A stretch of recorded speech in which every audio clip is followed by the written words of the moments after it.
Halo loh, apa kabar?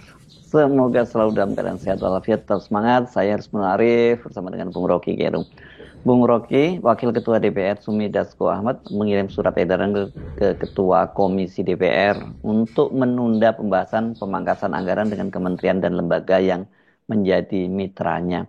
Kata Dasko ini akan ada rekonstruksi soal pemangkasan anggaran itu.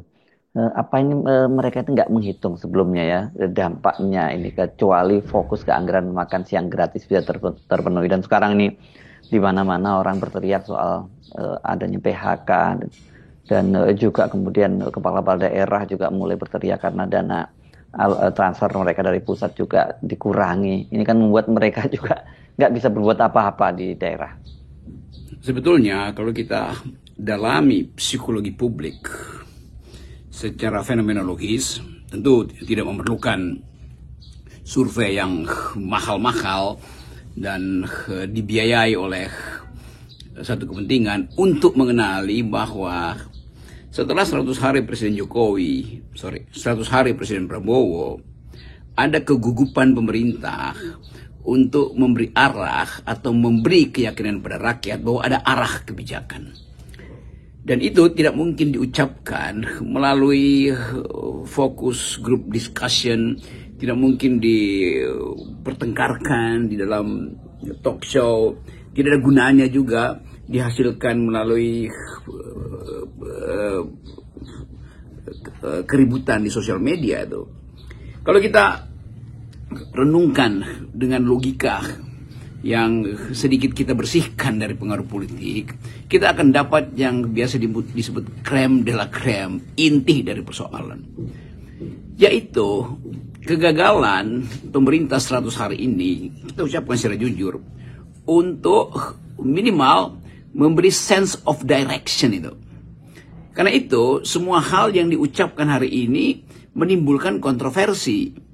Apa yang sudah diputuskan oleh Presiden Prabowo dari soal PPN 12% untuk menambal kebutuhan anggaran, masuk lagi pada pemotongan anggaran, lalu upaya untuk merasionalisir kebijakan-kebijakan yang sebetulnya masih bisa diuji rasionalitas pembuatannya, justru itu menimbulkan satu sensasi baru, terutama di dalam kalangan akademis yang menilai atau mengintip bahwa ada yang berbahaya di dalam manajemen pemerintahan hari ini.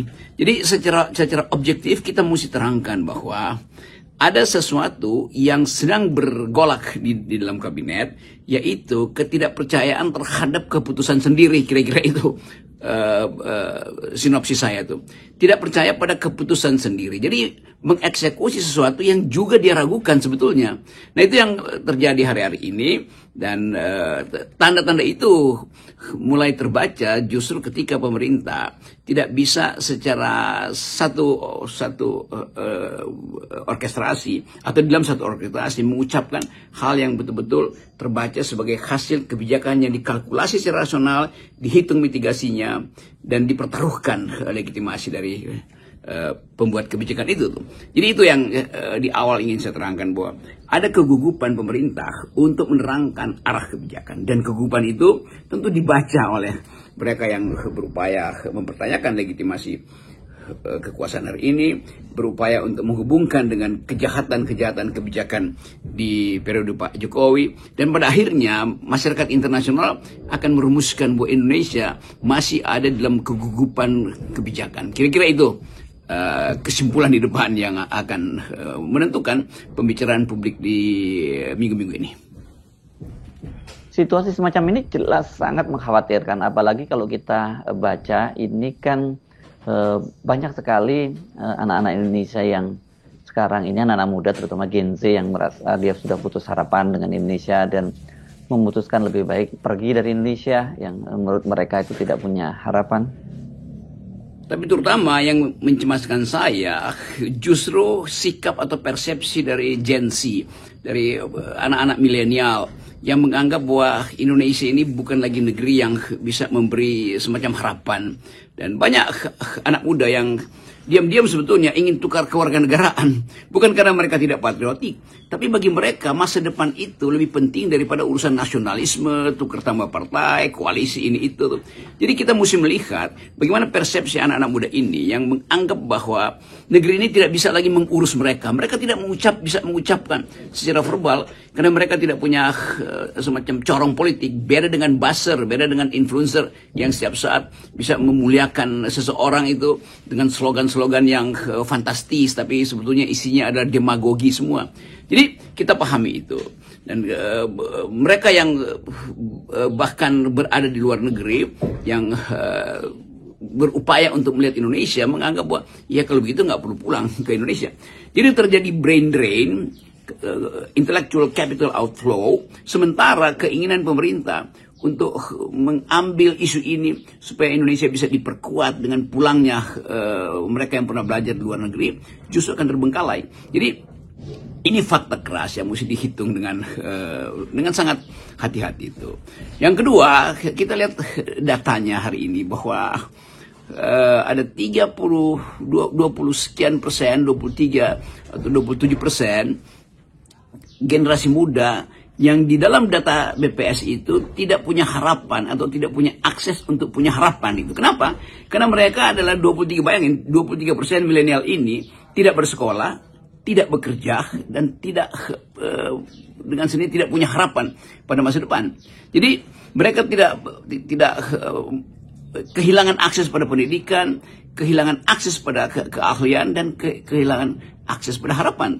Ini berbahaya sekali kalau millennials yang kita anggap atau diproyeksikan oleh Presiden Jokowi waktu itu untuk jadi bonus demografi, 23-27% dari mereka itu ada dalam kondisi tidak bekerja, tidak bersekolah, dan tidak punya harapan. Jadi ini yang harusnya kita bayangkan sebagai dampak dari kebijakan sebelumnya, sebelum Presiden Prabowo. Dan mereka juga yang sebetulnya diam-diam menganggap ya udahlah, mari kita urus diri sendiri-sendiri itu. Nah, fatalisme semacam ini atau pesimisme semacam ini membuat negeri ini punya potensi untuk mengalami mental fatigue, kelelahan mental tuh. Dan mereka tidak mengucapkan itu, tapi begitu terjadi semacam kekacauan atau disorientasi sosial, mereka akan turun sebagai protester utama. Nah, kita tidak mungkin misalnya mengabaikan mereka karena mereka yang betul-betul menghadapi krisis hari-hari ini tuh. Ya, memang ngeri sekali apa yang Anda gambarkan tadi Bung Rocky, karena data BPS betul itu memang menunjukkan sekarang ini hampir 10 juta atau generasi milenial ini yang nggak bersekolah, nggak kerja, alias nganggur gitu. Malah kan tadi kalau soal yang saya sebut ada anak Indonesia yang tidak punya harapan lagi, itu kan di BBC itu ada seorang anak muda yang secara getir dia melihat tidak ada masa depan lagi di Indonesia, dan dia menyatakan tidak ingin mati sebagai warga Indonesia. Nah, sekarang ini akibat pemangkasan anggaran, dampaknya kan bukan hanya pada mereka, yang lebih menakutkan lagi ini juga terhadap orang tua mereka yang kehilangan pekerjaan. Kita langsung bisa lihat kontradiksinya. 23-27% millennials itu tidak bersekolah, tidak punya pekerjaan, tidak punya keahlian. Sementara dana yang harusnya secara mandatori dipastikan oleh konstitusi untuk pendidikan justru dipotong. Bahkan dananya sebetulnya belum sampai 20% tuh. Seperti 20-25% seperti perintah konstitusi. Tetapi dananya udah dipotong. Itu artinya tidak ada keterangan yang masuk akal bahwa nasib generasi baru ini ditelantarkan justru oleh kekurangan dana. Ya, kita bisa ambil kesimpulan bahwa memang dibuatkan bergizi anak-anak yang sekarang, tetapi faktanya mereka yang sudah dalam kondisi milenial itu juga tidak terasuh secara policies dengan satu kebijakan kan. Nah, kita mungkin secara sadari mengatakan ya anak-anak yang makan siang gratis, bagus gizinya. Tetapi karena kelambatan pertumbuhan ekonomi, bapak ibunya tidak punya pekerjaan. Jadi anaknya makan siang gratis, sementara ibunya tidak bisa membeli bahan makanan untuk keluarganya karena ayahnya di PHK. Kan itu konsekuensi begitu kan.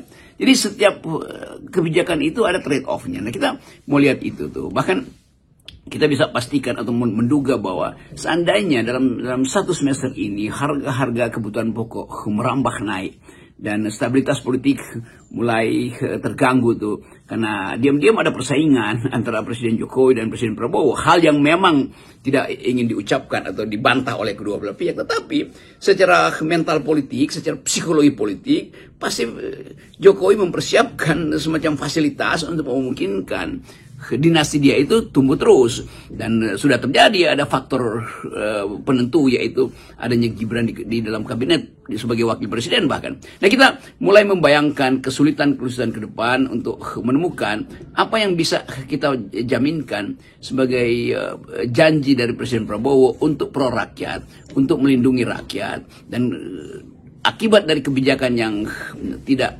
dihitung secara rasional ini terjadi semacam pembangkangan di beberapa daerah tuh oleh para pejabat bupati kecil yang disebut oleh Pak Prabowo sebagai raja kecil.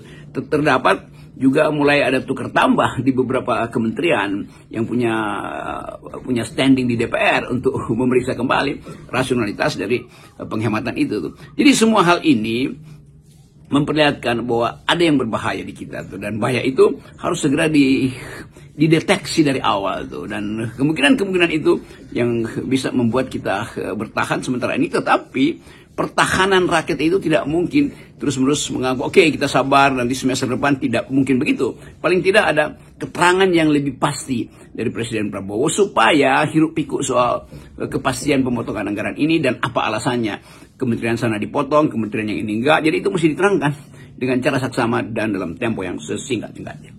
Nah, ini bacaan Anda bagaimana nih, Bung Rocky? Jujur situasi saat ini benar-benar membingungkan bagi rakyat.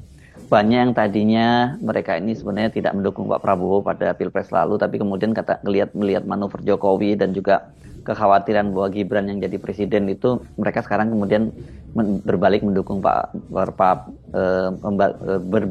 Prabowo, dan itu adalah pilihan yang terbaik. Tapi sekarang mereka mulai kecewa kembali melihat apa yang dilakukan oleh Pak Prabowo serta ucapan-ucapannya.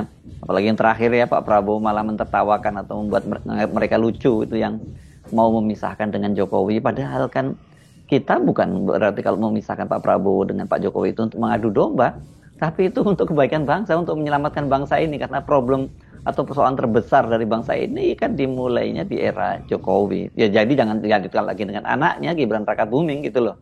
Menurut saya lebih baik gejala ketegangan sosial ini, ketegangan yang sebut aja potensial, dia belum manifest memang. Tapi kita mulai membaca gejala itu, kita juga mengerti betapa Presiden Prabowo sebetulnya memperoleh banyak informasi dan dia masukkan dalam paradigma besar dia untuk menjadikan Indonesia bangkit kembali dengan metode yang lebih populistik tuh. Tetapi keterangan-keterangan itu harus juga diujikan pada semacam modeling supaya kita tahu mitigasinya apa nanti kan. Karena itu yang harus diucapkan sebetulnya oleh Presiden Prabowo yang selama ini dikenal mampu untuk mengolah satu ide besar, tetapi detailnya ini yang bisa berbahaya kalau tidak diorkestrasi dengan kapasitas rasional dalam perencanaan ekonomi.